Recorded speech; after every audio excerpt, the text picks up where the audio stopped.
I study in NUS, National University of Singapore. Then after that, I work for 1 or 2 years in consultancies. Then I switched to another startup in Singapore in telecom. And basically, I was just like you guys say, was the hustler, basically the doer from the beginning. And I grow from a front-end developer to back-end developer to full-stack developer. Then I grow how to architect a system. I learned how to design a system, how to scale a system. Then after that, I moved back to Vietnam and I joined my like last startup as a CTO. And then I learned how to build people. I learned how to build a team, how to recruit people, how to organize a team, and how to interact with um, different technology that basically I don't have a deep expertise in. As you know, even in a lot like 10 or 20 years of service, you may know for some kind of technology very deep, right? You may know, like for example Java, you may know cloud technology a lot, but there will be some kind of some fields, some area that you don't know about. For example, hardware, embedded system that you may learn a bit in university, but to be a kind of a, like expert opinion, you have to like have something else there. So I learned how to interact with this kind of technologies, how to grab the knowledge very fast, and to be able to manage them, talk to different vendors about what you want to do, for example. And that's so I think my greatest like achievement so far is exactly learning on, say, what the Krogan used to say, right? Know what you don't know and know what you know. I'm at the stage where I gradually know that what I don't know, which is unbelievable. Like for me right now is really an unbelievable achievement, because what, knowing what I don't know, I know where to get help. I know how what kind of thing I need to get help. Help basically meaning some kind of consultancy, some kind of vendors, external vendors, or just an opinion from my like expert or something. So from these things, right, I will know what to bring to the table, what to help you up, and then how to progress. Yeah. So that's me so far. Thank you. To be clear on the on the on the on the different side of things, right? When I was in Singapore, my company set up an office in Saigon, Ho Chi Minh City. So I worked with developers in Saigon before. And then when I moved back to Vietnam permanently, I moved to Hanoi, which is in the north and the capital. So I also have experience working with developers in Hanoi, the north. And I can tell you that it's a lot, even in Vietnam, right? There's a lot different between Hanoi and Saigon. That's Mm. for sure, right? Not in terms of cultures, in terms of how to interact with them, what mostly about like how you how you will talk with them, how you persuade them to follow your dream, for your visions is one thing. And their working culture is also very different, but it's not like one thing is better than the other. It's just that they are doing things differently. And if you can identify that and you follow that path, right, they will also achieve the same kind of result. Why I say that is because if you follow the tech scene in Vietnam, right, a lot, and even now, right, all most of the top startup in Vietnam with everlasting impact so far, like 10 years plus, they are all, most of them originate in Hanoi, right? But if you talk about the current scene, right, a lot developers you can find in Saigon. There are a lot. They're very dynamic. They're very knowledgeable. They're very like very willing to do like or go above and beyond for their work, right? So there are things that you want to do that you can find in both places, and you will need to find the people in Hanoi with very deep technical knowledge, and then you find the people, the young people in Saigon with very eagerness and all that, and you need to combine them, and uh, and you need to use that for your to your advantage if you want to build something, right? Um, in terms of working expertise and work all that, of course there's difference between the Vietnamese and the Singaporeans. in Singapore. Yeah. Um, but I think it's not that far off. It's not that far off, and the knowledge graph is virtually non-existent. That's for one thing. So it's all about the cultures. The cultures, as I said, is very easily bridged. Yes. Um, One of the things is for developers, right? Helping them build ownership feelings of the product is is a is a very important things. Um, it's in current setup, right? Normally we'll have a product manager guys and then with his own team of BA and designer to design the product, and then most of them will hand over the document to the developers to do the coding, right? But in a sense that we are all working on the same product, so we're not just outsourcing, right? So it's not just the product guy or the business guy that have a say to say that this feature is what they want, for example. Of course, all are stakeholder. So even the developers, we try to integrate the developers in the circle of development. In fact, he also talk to the client. He has a chance to talk to the end client. He has a chance to work with customer service to know what they're facing, and then he has the chance to talk to the product guys about why we're doing why do I need these features, and he has the chance to input his feedback into that. Okay, you are considering between these two features, but I can tell you that doing this one will like result in faster development time or some kind of things, or even he can input some kind of user experience feedback into his own, right? So having ownership feelings is very important for developer, because then he will put a lot of heart into that. And when he put a lot of heart and responsibility into that, the result is much better. But also on the other side, you also don't want the developer to be 100% involved of making the decision. Why is I'm not saying it seems very bad, but uh, as I say, right, everyone should have a say in it, not just one guy have 100% say. That's what I might say. Because developers, right, if they're at the stage where they didn't talk to a lot of clients, they couldn't identify their subjective opinion with and the objective opinion of the customer, right? Then they couldn't make a correct choice in terms of user experience. Then they will make a product that only they can use, which is very dangerous, right? We want that to be targeted to our end customer, not our developers. Yeah, they are very different like behavior. Yes.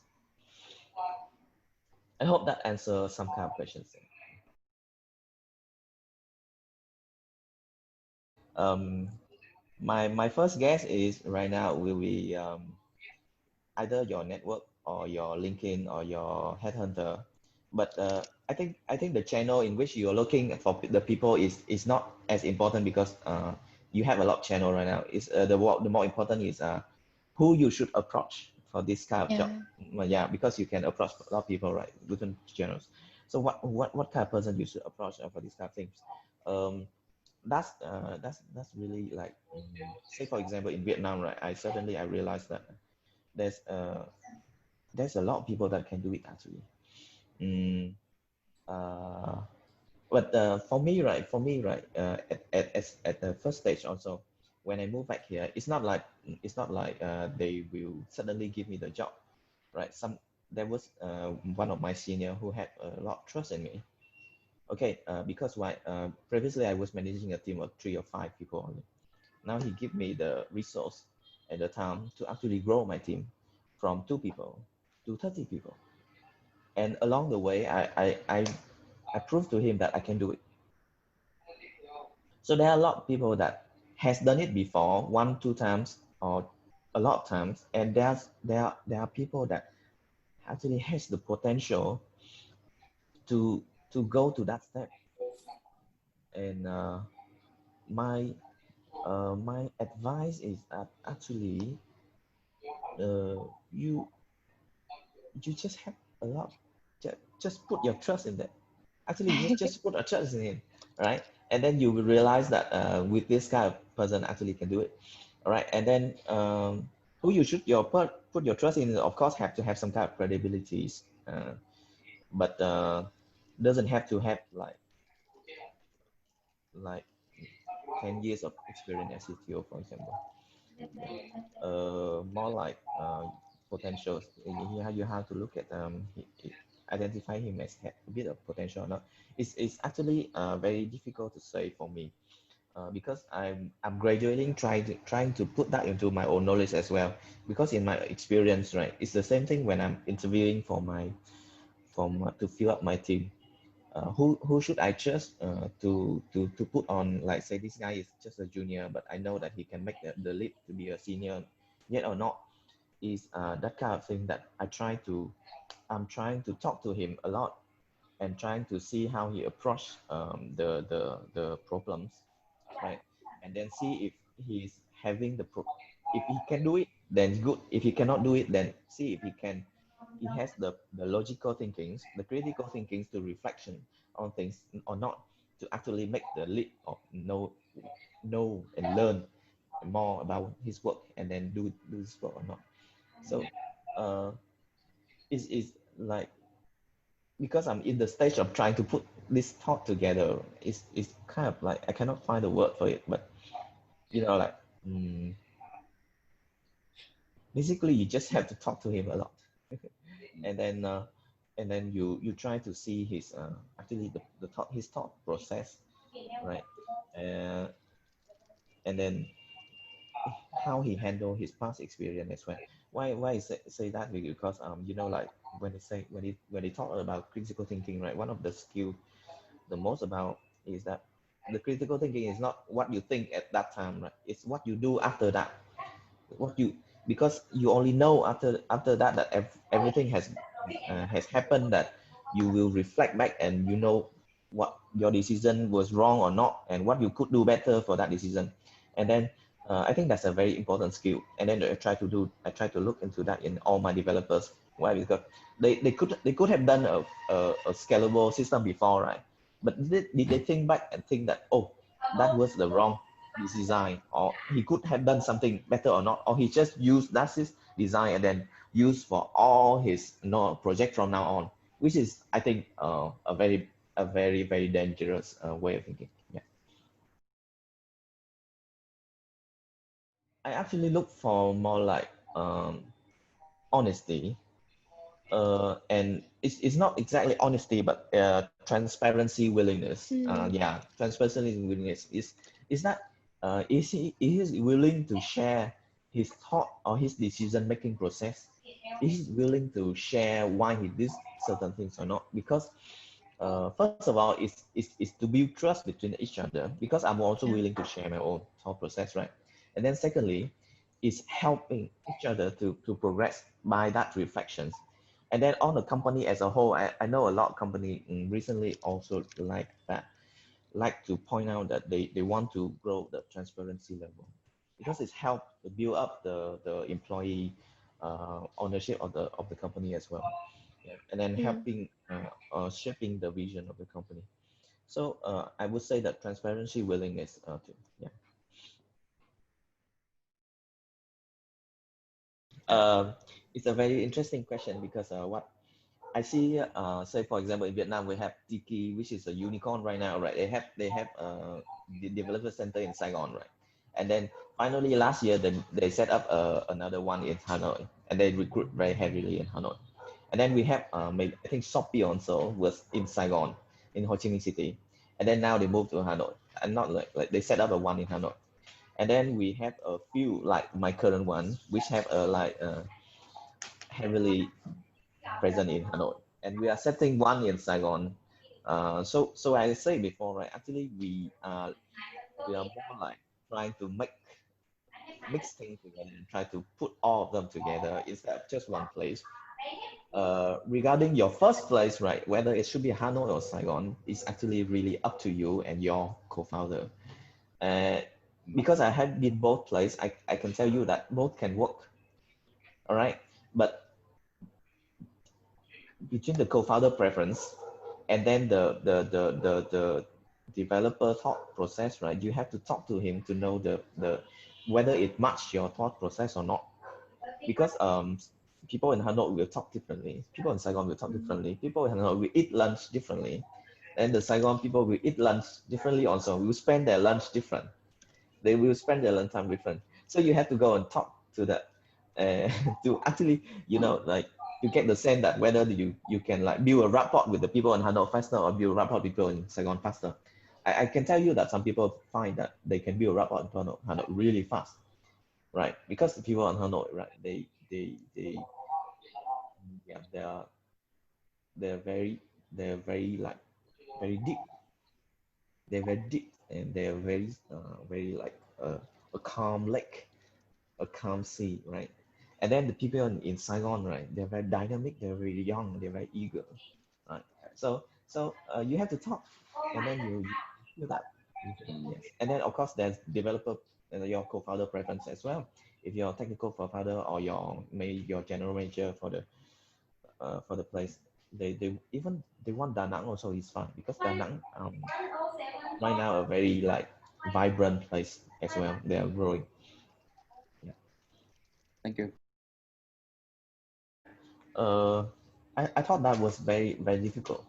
I thought that was very difficult. Yeah, and then even in the month of COVID, right, we all have to work from Yeah. home, and that was that was really difficult. And one of the things is that for the people in Saigon, right, as I say, we have to even if we work remotely, we have to talk with them a lot. One of the example I have is that we try to call them like video call, like the Scrum process where you try to do daily stand up, daily meeting and all that, right? So we do that every morning, and then we try to catch up again in the at the end of the day if there's something special, if anything urgent going up there. So that helped that the communication is flowing. But even then, right, the personal connection has to be built.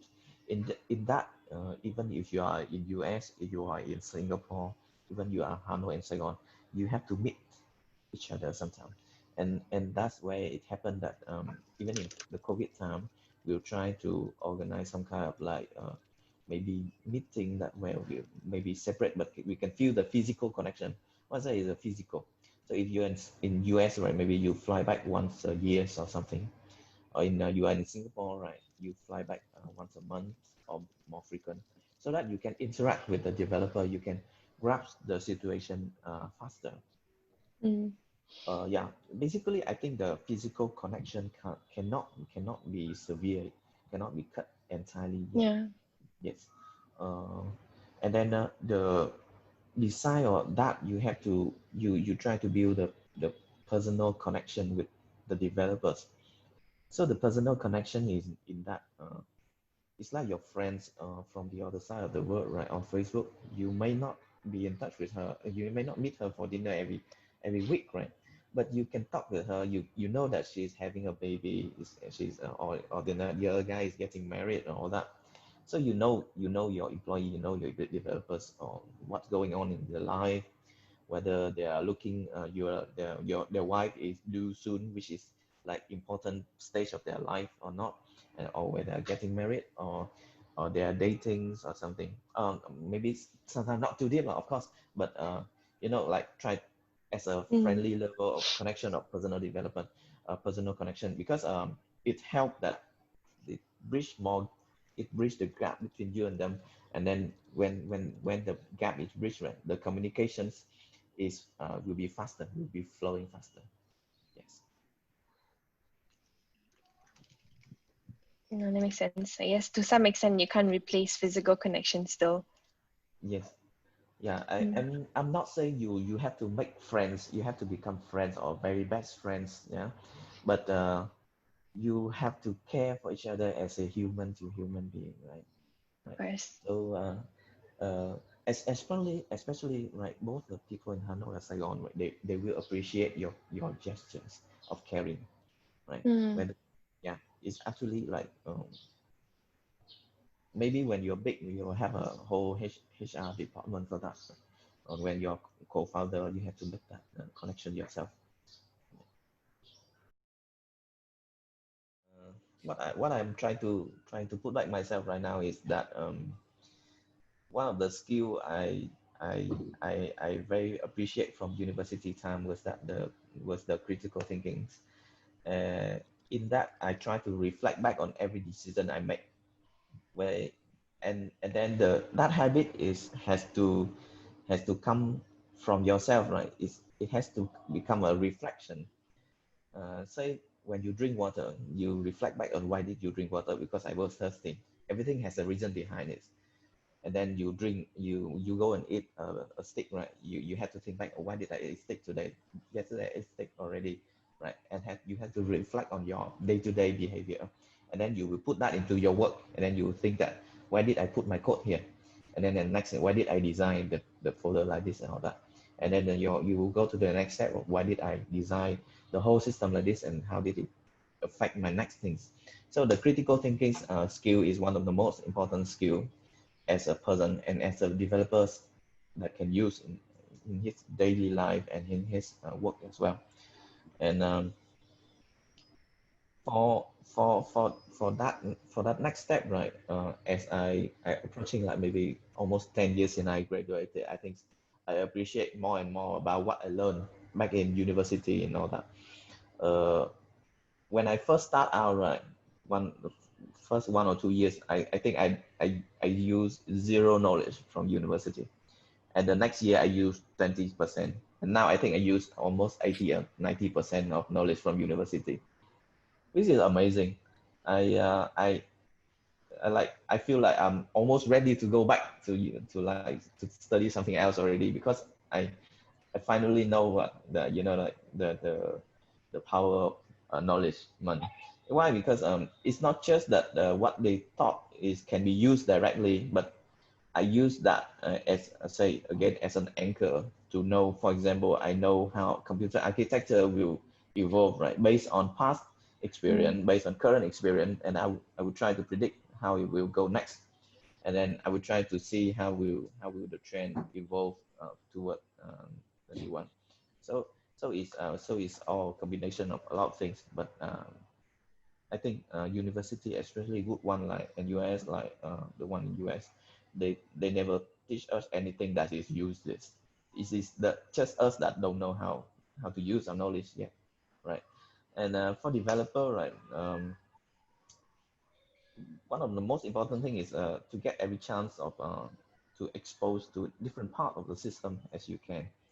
Uh, because it's a system, you have a web front end, you have a web app, and then you have a back end, and then you have database, and then you will have the whole infrastructure behind it. And then for a lot of startup, right, you have mobile apps and all that. And then you have the testing, the testers, then you have BA, you have your product design. There's a lot of things going on in applications. And then you, as I say, right, one person cannot master all of those. Maybe there are of course, but very few of them can. If I have actually zero knowledge about mobile application, and then my startup is very heavily in mobile. So what happened is that I have to expose myself to that scene very fast, and I had to learn it a lot. Then, but at least, right, I was able to do that because the other 80% of the development circle I already very familiar with, so I have time to touch on this. So if you are a mid level, or you are a junior developer, right, you'll be in like very center kind of development circle only. Say you are in back end only, but your back end is also not the whole back end, right? You're only one branch of the back end. So you need to try to learn that what this branch of back end is doing in the big pictures of the whole system. And then say if you think back, and what if you think that okay, so if you are the architect, right, how would you design the whole key system, and how would you put things in place? And then it's very bad, it's very good if you had the chance to actually put that into use. You have to have the chance to put your thought into that, that kind of things. then you will